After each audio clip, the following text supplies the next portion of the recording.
Assalamualaikum warahmatullahi wabarakatuh. Hello everyone, let me introduce myself. My name is Anisa Setiawati. My NPM 19220254. I'm from Class B3 English Education 2019. Today, I will to explain about my presentation, and the topic is teamwork. Okay, teamwork is the collaborative effort of a group to achieve a common goal or to complete a task in the most effective and efficient way. This concept is seen within the greater framework of a team, which is a group of interdependent individuals who work together towards a common goal. There are two types of groups, namely formal and informal groups.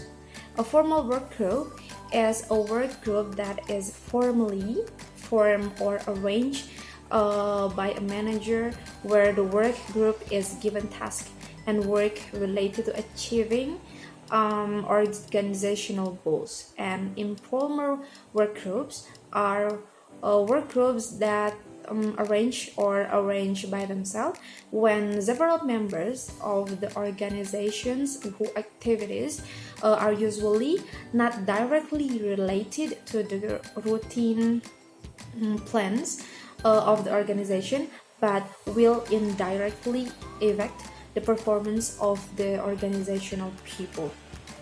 And the next slide is there are several reasons an individual is interested in joining a group. The number one is security. By joining, individuals can reduce the insecurities of being alone. Individuals feel stronger and more resistant to threats after being part of a group. And the second is status. By joining a group, the individual feels important to others and generates recognition status for its members. And the third is self-esteem. Groups can provide a person with a feeling of worth, and the last is affiliation.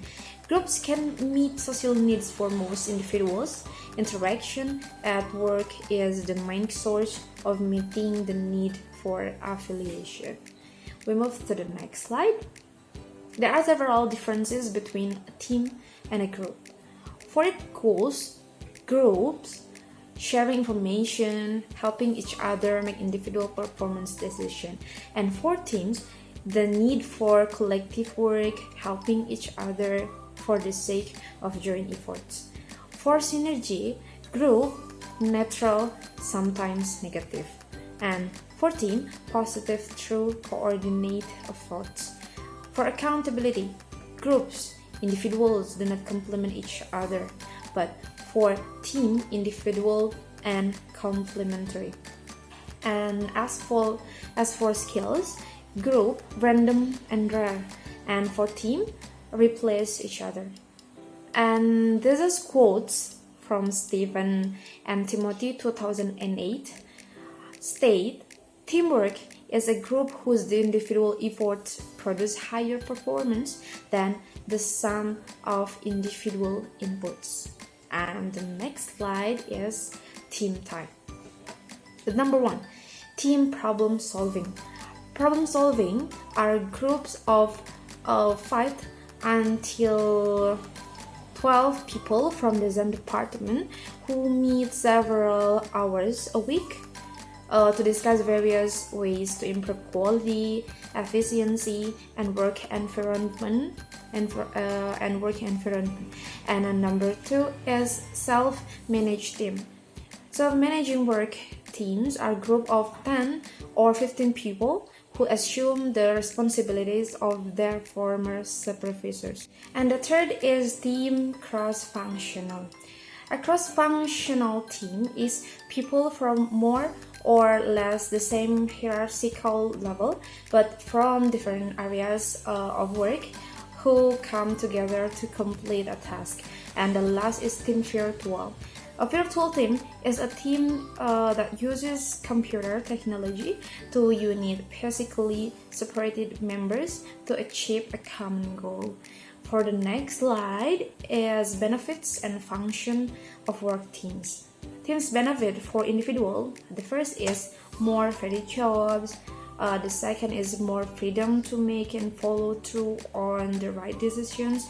And the last is increased opportunities to learn new skills. And team benefits for organization are increasing commitment to decision taken, increased work, team productivity, and increased sense of responsibility. And the next explanation is about 4 ways to increase team cohesiveness. The first is introducing competition. The second is increased interpersonal attraction. The third is increased interaction. And the last is creating common goals and a sense of destiny. And next is how to build an effective team. The first is team goals must be clearly defined. The second is recognize the determinants of work effectiveness. The third is focus the team on work performance. The fourth is the auditory of each member must be clear. The fifth is leaders are selected based on ability and skill in leadership. And the last but not least, create good conditions and discipline towards team tasks. Alright everyone, the important thing that can be taken from my explanation is a group is not necessarily a team, but a team is definitely a group. In a group, not all members become a team and have the same goal, but in a team, all members become a group that has the same goal. Okay everyone, that's all my presentation. Thank you for coming, thank you for joining, thank you for watching. Stay healthy. Assalamualaikum warahmatullahi wabarakatuh. Bye bye.